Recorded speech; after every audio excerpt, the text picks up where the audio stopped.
Ladies and gentlemen, thank y'all so much for joining me today. Continuing our conversation right here on ABJ Live, bringing stories of great Americans to our community.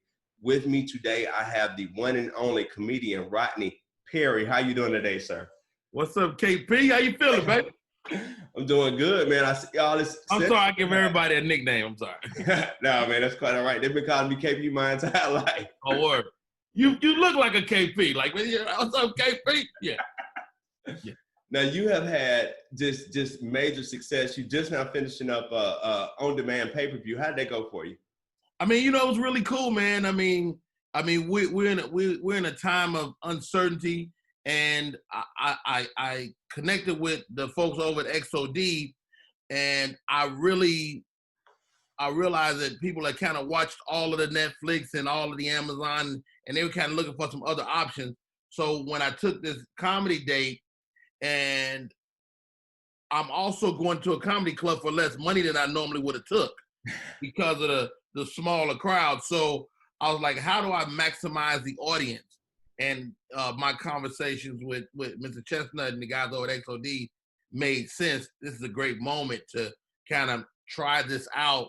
Okay. And to be honest, I really think some version of that will be the future. Smaller live crowds with a virtual interface of sorts. Oh, yeah. So I think that's coming down the pipe. Now, how long have you actually been in comedy? Because, I mean, you've been around for quite some time.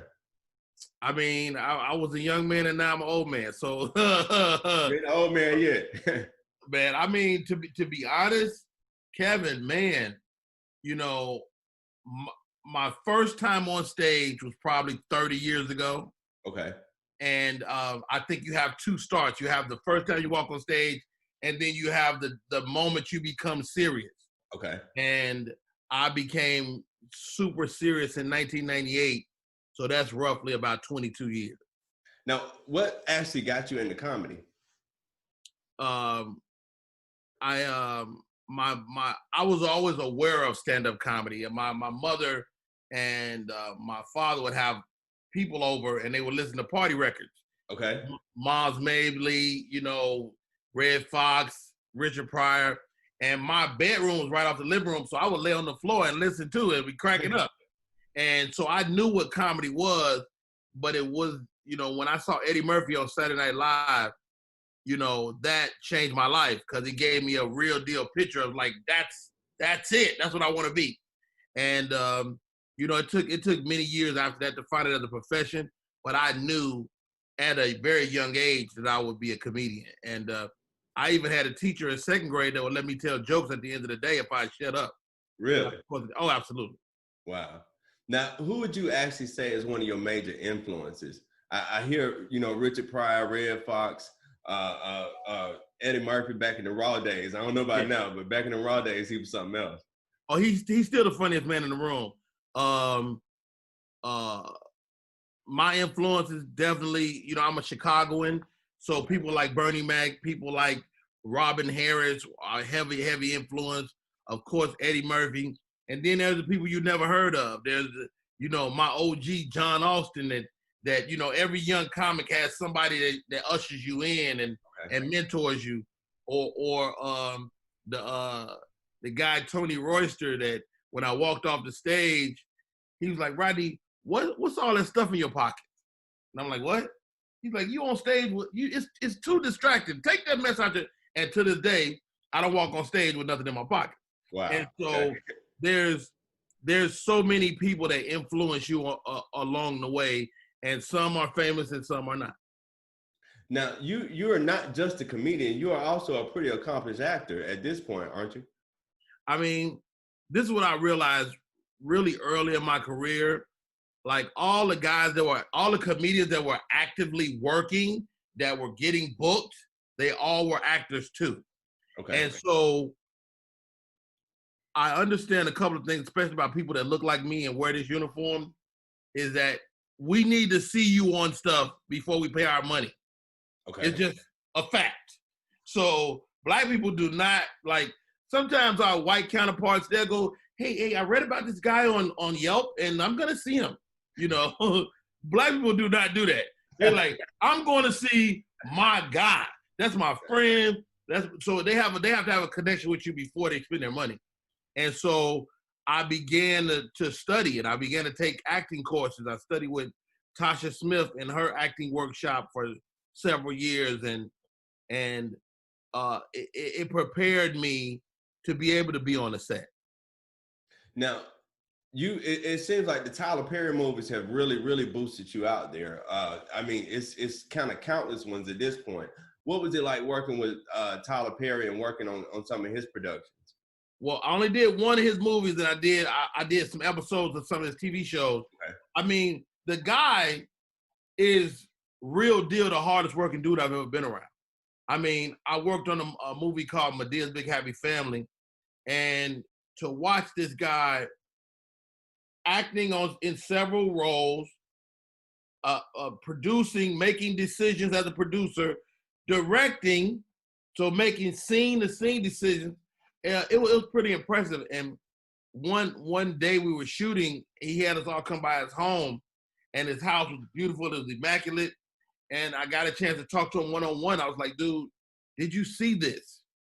He said no more than you see where you're gonna go. You know, he said, man, he said less than a decade ago, I was living in the car. So, you know, this is just the result of a lot of work. And so I would just remember being impressed by him at that moment. Wow. Now, what is the business of being a comedian like? Is because I mean, we meet so many different entertainment people, but rarely we get so many comedians that are able to talk about the business side of it. What's the business side of it? Because I'm seeing a lot of kids that want to come up in that comedian role. How would you explain that to them? I mean, it's my job to make it look easy, but it's kind of not. Okay. The business is where a lot of comedians fall short or fail. I'm a small business.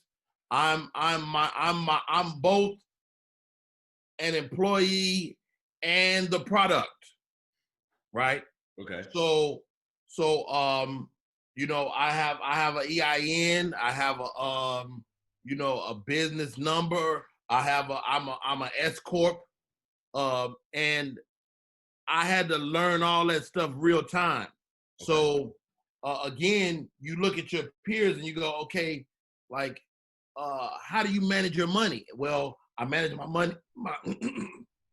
I take home, excuse me, I take home a lot more of my money because I incorporate it. Okay. Oh, what does that mean? And then you start talking and you learn what that means. Okay, so you get a lawyer. And the lawyer says, okay, Rodney, I'm gonna set you up as a business. Don't worry about it. But he set me up as a LLC. Okay. No, he set me up as a C corp. Okay. So I'm a C corp. I booked the Monique show. I relocate to Atlanta, and I'm a C corp. So now all my money is being taxed twice. Yes. Right. Yes. So I don't really understand it, but I get a tax bill. Okay. Right. Kevin, I got a $80,000 tax bill. Oh my goodness. Right. And I'm like, yo, this is crazy. I start paying it. Then I meet a great accountant. Right. And I said, man, I'm having some tax problems, blah, blah. He said, let me look at it. He looks at it. He's like, dude, you shouldn't be a C corp. He like, if you, and to anybody that's watching, if you're going to be a C corp as an individual, you have to do business a very specific, certain way. You have to pay yourself and things of that nature. You can't just live off the money. Okay. Because if you do, you create a vacuum of two tax options on the same money. Wow. So I'm a fledgling business. It's 2009. I'm set up as a C corp. I meet the guy. And he said, you should be an S corp. Long story short, he sets me up as an S corp. And I began talking to the IRS just to make arrangements on this huge debt I'd incurred over 1 year. So, man, I'm talking to the IRS, which is a nightmare in itself. And the lady was on the phone with me. She was like, "Okay, Mr. Perry, da da da. So what's your well, look, I was set up as a C Corp. I am now an S Corp. Is there any way you could grandfather my S Corp to the beginning? Because that's what it should have been. Wow. Okay. Because if you don't push S Corp when you're setting up, it defaults to C Corp. That's just what it does. Wow. Okay. The lady was like, well, hold on. She said, hold on. Well, wait a second, Mr. Perry. Actually, there's a one-time distinction that, wow. Okay, well, looks like we owe you $10,000. Okay. Boom. Sign me up, dog.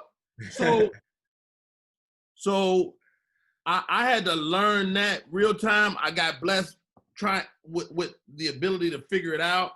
And that guy is still my accountant to this day. And what I learned business-wise is that I was ill prepared, you know, and I learned that people of color kind of don't know money until you get it. Yeah. You know what I mean? Or even, you know, financial literacy, debt. Most people that are Black in this country aren't in a lot of debt. You know, I mean, if you're in $30,000 debt, that's a drop in the bucket to some people out there. People are in $100,000, $200,000, $300,000 debt, you know, and are losing no sleep and still buying stuff, you know. And so those of us that may be in $20,000 or $30,000 in debt, it seems insurmountable because you don't know about what debt is and how to manipulate it and operate through it. So I've had some harsh lessons over. And to answer your question, the business of comedy is a multifaceted business because I gotta market and promote myself. I gotta have a website. I gotta have a presence online. I gotta have a presence in real life. I gotta go to the parties. I gotta be social. Yes. You know, like I don't have the luxury of a regular business to be antisocial. Okay. Like I don't have the luxury of not dealing with people. You know, like I have to make myself a party to a lot of situations. And you know, my wife and I, we always talk. My wife is real cut and dry on people. You know, she's like, I don't like that dude. I'm like, yeah, I don't have the luxury not to like him. Like that's not a luxury I'm afforded because I may have to do business with him at some point. And so that's just kind of it in a nutshell. And here's a great story about business and how it goes full circle. So I did Comic View, which was a BT show, late 90s, 98, my first television appearance. Okay. Right. And at that time, they were producing a show where if they felt like your show was running slow or whatever, they would drop the sound out and play crickets over your set. Oh my God. So essentially, you were bombing in front of the world. My first television appearance, and my family, we gathered around the TV. Oh, Rodney gonna be on TV. And they play the cricket. Oh. Kevin, I'm floored, right? I'm like, yo, this is crazy. So I was in Chicago when I saw it. You know, I got to deal with family, my cousins. I don't know if you should have quit your job. You know, I had to deal with all that. Wow. And I'll go back to LA. The young lady who also got the crickets approached me. She's like, Rodney, we suing BET. Are you in? I'm like, hell yeah, I'm in. You right. Because my feelings was hurt. Okay. And again, I go to my wife, who has always been the realest human being around. And she was like, you sure you want to do that? I mean, you might want to work with them people at some other time, at some other point in your career. I was like, you're right. So I just didn't think about it no more. I just, you know, and the thing I fault myself on is this. I never called a girl back and was like, yo, I'm not going to do it. I just kind of ghosted her. You know, I just disappeared. Like, you know, I didn't call her or reach out to her, send an email. I didn't do nothing that said, hey, I'm going to not do this. Okay. So that's one thing I fought myself on, and I said next time I see the girl, I'm gonna hug her and I'm gonna apologize for that moment. But it was probably one of the best things I did, because I ended up working with BET years later, and had I sued them, that probably wouldn't have happened. Now, what did that feel like to have to overcome some major defeat like that? You know, first time out, first time on national TV, and then you get the crickets. What did that feel like to have to pick yourself up and keep moving forward? I mean, that's kind of par for the course. Okay.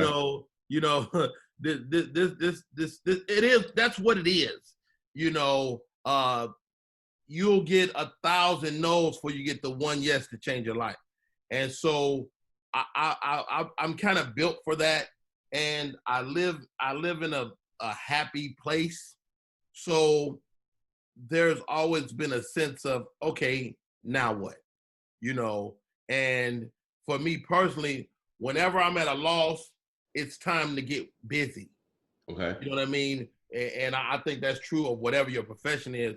Whenever you're down, you're just not out. As long as you don't quit, you don't lose. The only way to lose is to quit. So if I had packed my stuff up and went home after the crickets, then we wouldn't be talking right now. And so I'm a firm believer in just continue to put one foot in front of the other and see what happens. Wow. Now we're dealing with a just ton of stuff right now in our social environment. COVID-19. How have you held up through the COVID-19? Because a lot of Black businesses, of course, as we can see, we've lost them for good. We've lost probably about 30% of our restaurant businesses here in Georgia. And a lot of people didn't have a pivot to do. How have you held up during all of this COVID-19 stuff? For me personally, it was eye-opening, because what I didn't realize is how much I needed my job, my profession, for my own psyche. Okay. Right? So, like, I not only do comedy for a living, but I do comedy for my own well-being.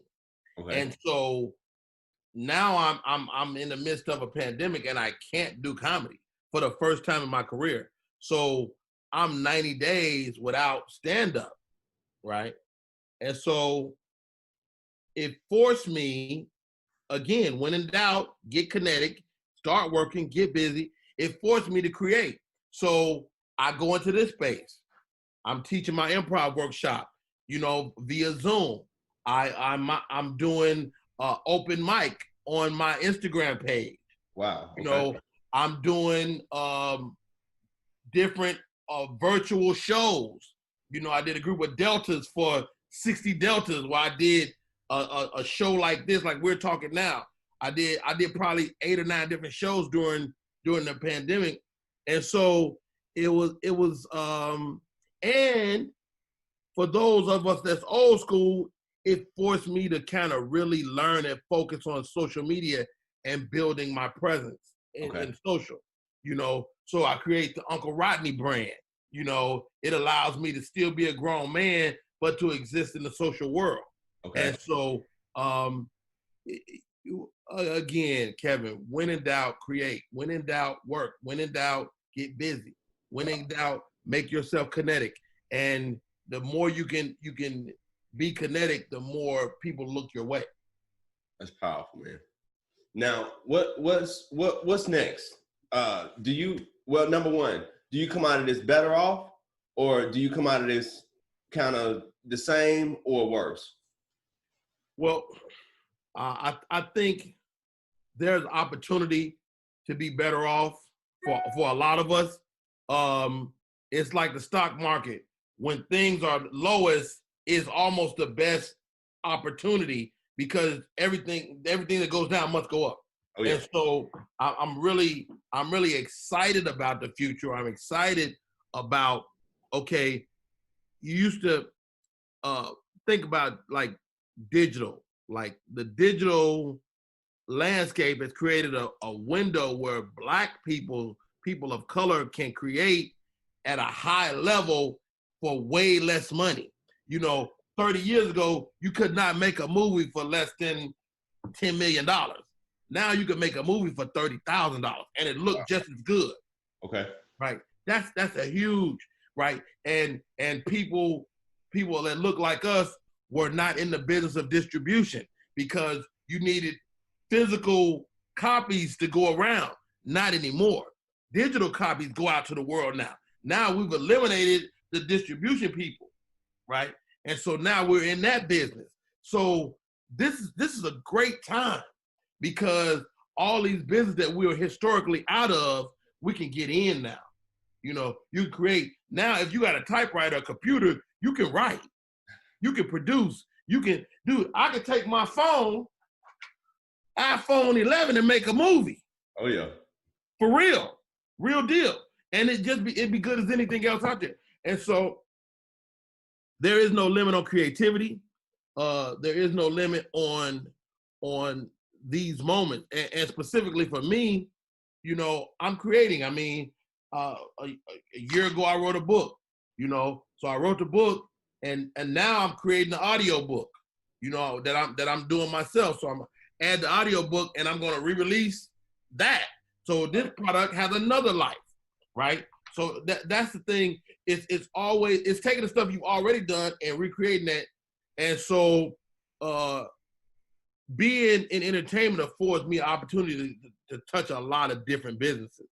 And so I'm creating a series of prank calls, I call prank answers, where I'm going into businesses and answering their phones for a day. Okay. So I'm shouting out the business, right? At the same time, I'm pranking your customers and we're taking the audio. Now that's a product to increase my digital footprint. Okay. And so that's one of the things that I'm developing. And I got a TV show that a good friend of mine is working on now. It's a comedy competition show that we're developing right now. And Hollywood hasn't stopped, man. Okay. Hollywood hasn't stopped. Hollywood, Tyler Perry and them shooting right now. So this is a great time to be us, I think. I got an actual question coming in from one of your fans, Miss Tanya Renee. Thank you so much for joining us. She wants to know, will you still continue to do the live shows as well as what you're doing online right now? Tanya, man, great question. I've been asking myself that because, when there was nothing to do, you was on social. And so now I'm getting busy and I don't know if I'm going to have time, but you can always schedule. So the short answer is yes. Okay. But the real deal answer is hopefully. All right. Now, I tell you I wasn't going to hold you all day. So lastly, what's next for Rodney Perry? Man, what's next? Well, I shot a film in 2019 with the man that made me want to do stand-up, Eddie Murphy. So I'll be in the sequel to Coming to America, Coming to America 2. Which is huge. Oh yeah. I'm sure it's going to increase my cachet. It's going to allow me to ask for a couple more dollars per engagement, and so I'm excited about that. That's coming down the pipe. Again, the one-man show, same title of my book, Moments on My Journey. I'm working on that right now, and I mean, I'm always doing something, man. I got 6 kids, Kevin. They got their hands out right now. Well, lastly, and I'm gonna let you go after this one. If you could tell our generation right now anything to help them, what would you say to them? Find your passion. Find what you love to do it, and don't quit. Wow, powerful. Thank you so much, Mr. Rodney Perry, for joining me today and giving us this time to speak with the ABJ readers and a whole bunch of your fans. Thank you everyone for tuning in. Once again, comedian Rodney Perry, another great American, and we will continue to share these stories in our community as much as we possibly can. Thank y'all so much. Enjoy the rest of your day. Thanks, Kev.